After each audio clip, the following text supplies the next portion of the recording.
Oke, selamat datang kembali di channel Kelasi Risti. Kali ini kita akan coba sedikit berbicara tentang data ya. Sesuatu yang terkait dengan data, profesi yang terkait dengan data. Nah, biasanya kalau kita ngobrol tentang data itu pasti ada kaitannya dengan bidang ilmu, data science, machine learning, data mining, ataupun data analytics. Nah, kalau kita bicara tentang ilmu-ilmu tersebut, nah kita harus memahami data atau kita harus ahli dalam hal data. Nah, kalau kita kepingin menjadi seseorang yang ahli data, kita harus ngapain saja teman-teman? Jadi, yang pertama buat kalian itu harus paham statistika, ya minimal dasar-dasarnya statistika. Nah, mengapa sih kok kita harus paham statistika? Ya, karena kalau kita bicara tentang data science, data analytics ataupun data mining, kita kan pasti mengolah data.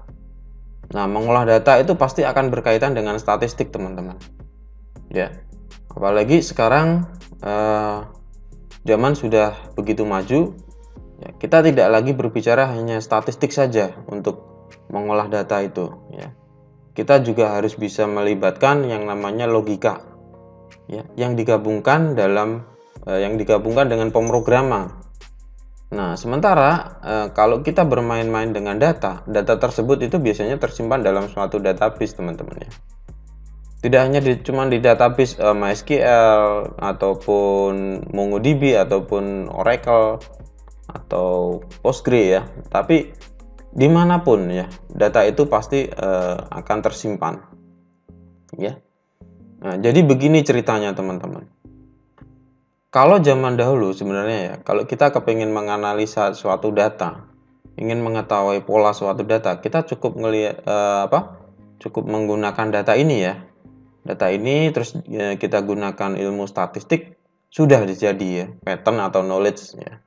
Namun zaman sekarang ya, data ini semakin banyak teman-teman ya. Munculnya era big data. Jadi datanya itu sampai berpeta-peta byte ya.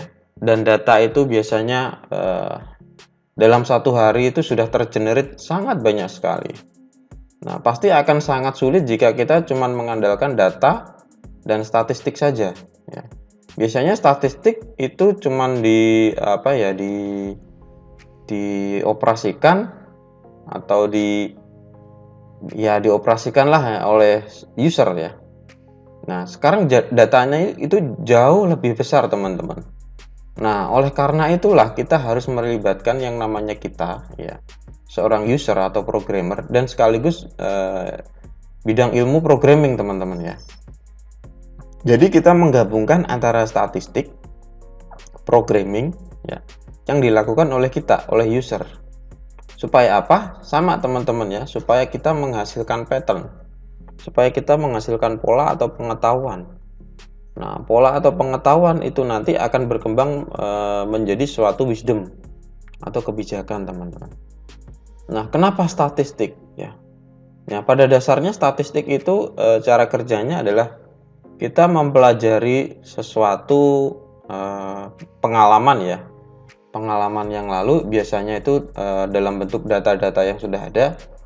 Kemudian dari pengalaman-pengalaman ini kita evaluasi, ketemu polanya ya, ketemu pengetahuannya, sehingga bisa dimungkinkan ya, kita bisa menerka atau menebak jika polanya sama, kemungkinan yang akan terjadi itu seperti apa. Nah, jadi hampir seperti meramal ya, berdasarkan pattern atau knowledge yang dianalisis. Itulah mengapa kita menggunakan statistik, teman-teman. Dan di zaman sekarang kita juga harus menggabungkan apa yang namanya ini programming ya. Supaya apa ya? Supaya mudah, teman-teman. Ya, jadi itu adalah bidang ilmu yang terlibat di dalam data science ataupun data mining. Nah, sekarang di saat ini ya, minimal apa sih yang harus kita pelajari ya, tentang dasar-dasar statistik ini. Jadi hal yang pertama kita harus paham statistik ya. Kan tujuannya kalau kita data scientist, data analytics itu kan orang yang ahli data. orang yang ahli data itu harus paham data, teman-teman ya. Jadi kalau paham data, minimal teman-teman harus tahu 4 hal ini. Ya, yang pertama ada tipe data, populasi, sampel, dan teknik sampling, teman-teman. Ya. Nah, kita lihat kalau tipe data, ya, tipe data itu macamnya beda-beda, teman-teman. Jika berdasar pengambilannya, tipe data itu ada data primer dan data sekunder. Data primer itu biasanya adalah data yang kita ambil langsung dari tempat atau objek penelitian. Jadi kita langsung observasi di lapangan. Nah, sedangkan data sekunder itu adalah data yang biasanya kita dapatkan dari pihak ketiga atau dari pihak lain ya, atau tidak langsung dari objek penelitian. Seperti contohnya ketika kita ingin mencari data tingkat kemiskinan ya, atau tingkat pendidikan suatu masyarakat di wilayah tertentu, kita bisa melihat datanya dari mungkin Badan Pusat Statistik ya. Jadi datanya sudah terekam ya, atau dari situs-situs pemerintah yang lain. Itu adalah data sekunder.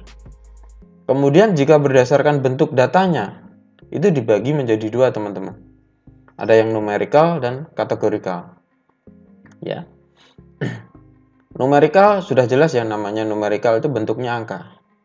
Numerical itu dibagi lagi menjadi dua, ada interval dan rasio. Interval itu lebih seperti range ya. Rasio pun juga sama, lebih seperti range. Tetapi bedanya adalah kalau rasio ya, kalau tidak salah ya, rasio itu dia memiliki titik nol yang jelas ya. Contohnya data rasio itu adalah bobot atau berat badan manusia ya, kemudian usia ya, itu kan memiliki titik nol yang jelas ya. Jadi usia seseorang itu antara 0 hingga sekian, berat badan seseorang antara 0 hingga sekian. Tidak mungkin berat badan itu antara negatif 3 sampai 45 kilo, kan nggak mungkin ya. Jadi harus ada titik nol yang jelas. Sedangkan interval tidak, teman-teman. Hampir sama seperti rasio ya, seperti apa ya, range nilai. Tetapi titik nolnya atau titik awalnya itu nggak jelas ya. Bisa dimulai dari angka negatif hingga ke positif, atau dari negatif sampai ke negatif yang lebih besar lagi.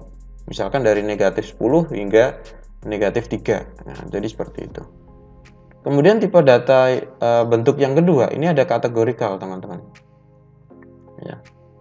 Ada kategorikal, itu dibagi dua menjadi nominal dan ordinal. Ya.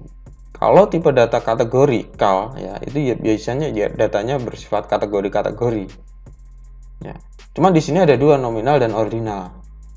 Bedanya apa? Kalau nominal itu adalah tipe data kategori yang biasanya bukan berupa urutan ya, bukan berupa urutan. Kemudian kalau ordinal itu adalah kategorikal yang berupa urutan ya, ordinal atau order ya, jadi urutan ya. Jadi misalkan usia itu ada tua, kemudian muda ya, ke bawah lagi sangat muda, dan seterusnya. Itu adalah contoh dari ordinal. Kalau contohnya nominal ya, namanya kategorikal ya, berarti yang tidak ada urutannya. Misalkan jenis kelamin ya, ada laki-laki, perempuan, itu kan kategorikal ya. Bukan berarti laki-laki setelah itu urutannya perempuan, enggak ya, tapi tidak bisa diurutkan. Kemudian agama ya, itu juga kategorikal, dengan kategorikal tapi yang nominal. Nah, kalau berdasarkan pengukurannya, ini kita bagi dua lagi, teman-teman. Ada yang data kualitatif dan ada juga yang namanya data kuantitatif. Kalau kualitatif itu data yang tidak bisa diangkakan. Ya, contohnya adalah persepsi atau penilaian seseorang terhadap mungkin tingkat kelezatan suatu makanan ya. Itu tidak bisa diangkakan ya. Kemudian kalau data kuantitatif adalah data yang bisa kita angkakan ya, atau data yang bisa kita kuantifikasi. Nah, itu. Oke. Ya, itu adalah tipe data ya.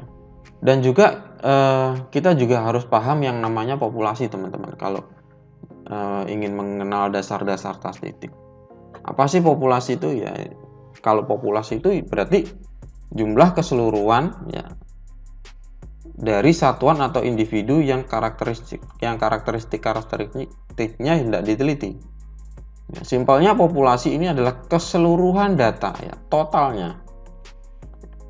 Seluruh ya, totalnya. Nah, kemudian ada lagi yang namanya sampel, teman-teman.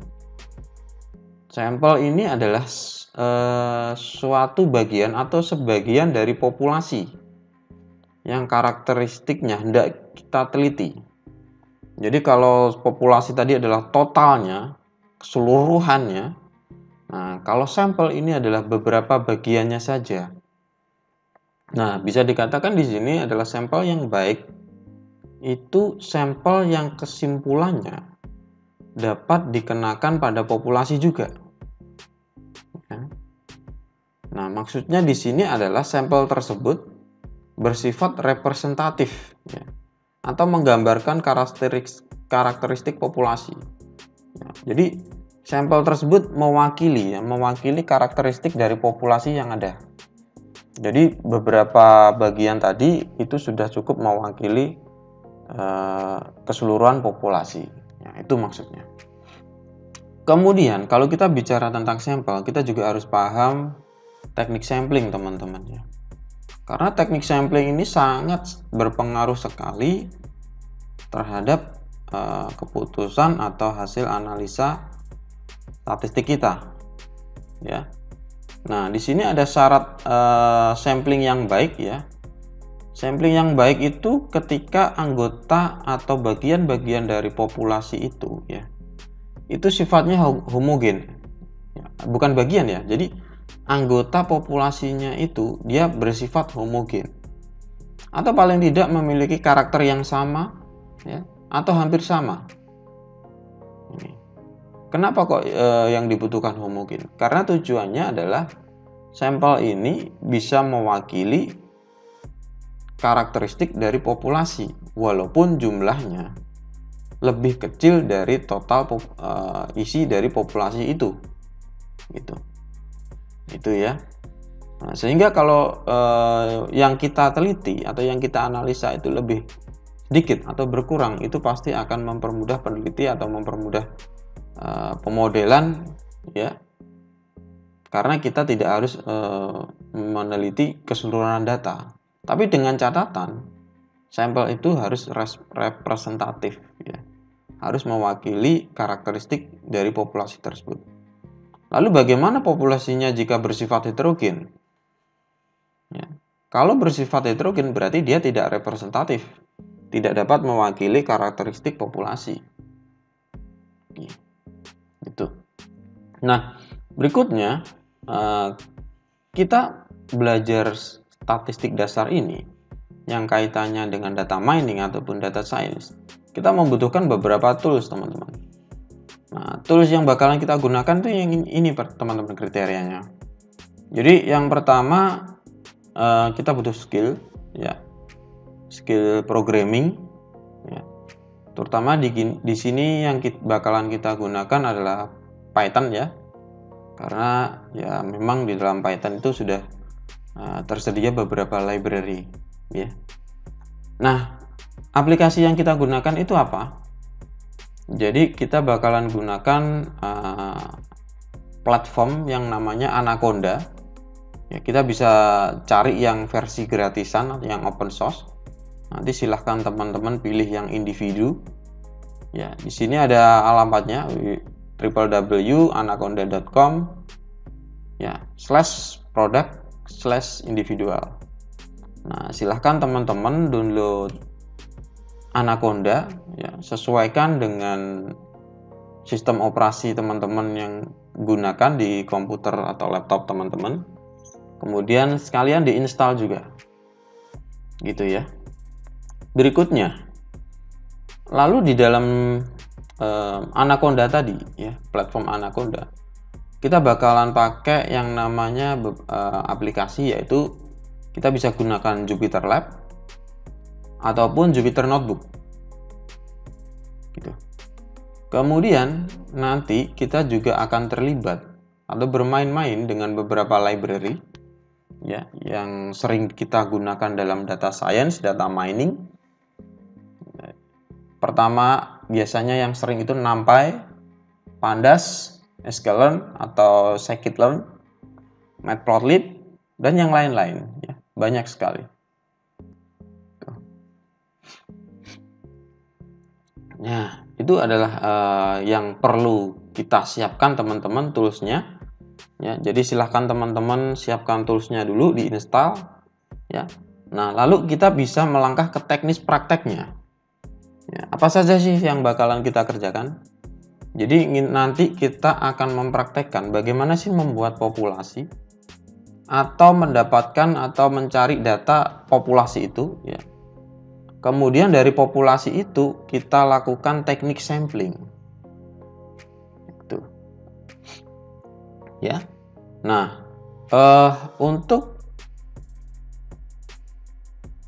teknis prakteknya teman-teman nanti kita bagi atau kita kerjakan dua macam ya.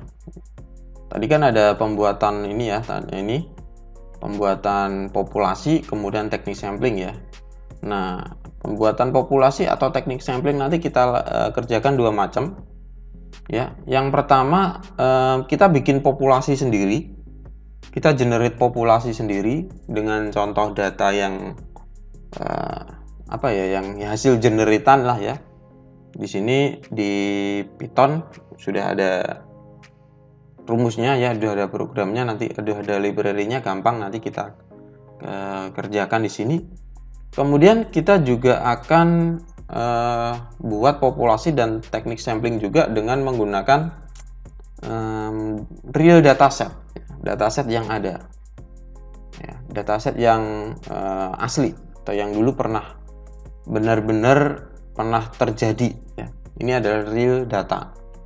Meskipun data ini merupakan data sekunder ya, jadi tidak berasal dari sumber penelitiannya, tetapi data ini cukup bagus karena sudah disepakati oleh beberapa peneliti data science dunia. Datanya adalah dataset ya. Teman-teman bisa download data tersebut ya di kaggle.com ya. Namanya adalah Titanic Machine Learning from Disasters ya. Jadi mesin pembelajaran berasal dari suatu bencana. Nah, tujuannya adalah tujuannya menganalisa data tersebut ya. Kemudian mungkin bisa meminimalisir korban dan seterusnya. Ya, silahkan teman-teman download di sini di kaggle.com ya. Cuman di sini diusahakan teman-teman kalau kepingin bisa download dataset di kaggle.com, silahkan teman-teman untuk sign up atau registrasi dulu ya. Kemudian biasanya teman-teman baru bisa download dataset tersebut. Tapi jangan lupa nanti saya siapkan juga link downloadnya ya. Jadi saya siapkan linknya, mungkin buat teman-teman yang belum bisa sign up di Kaggle, nanti saya siapkan link datasetnya tersendiri. Oke teman-teman, itu tadi teknis prakteknya seperti apa, tools-toolsnya yang bakalan kita gunakan nanti apa saja ya. Terus yang tadi kita juga sudah tahu apa yang bakalan kita pelajari. Terima kasih, tetap semangat, tetap produktif. Assalamualaikum warahmatullahi wabarakatuh.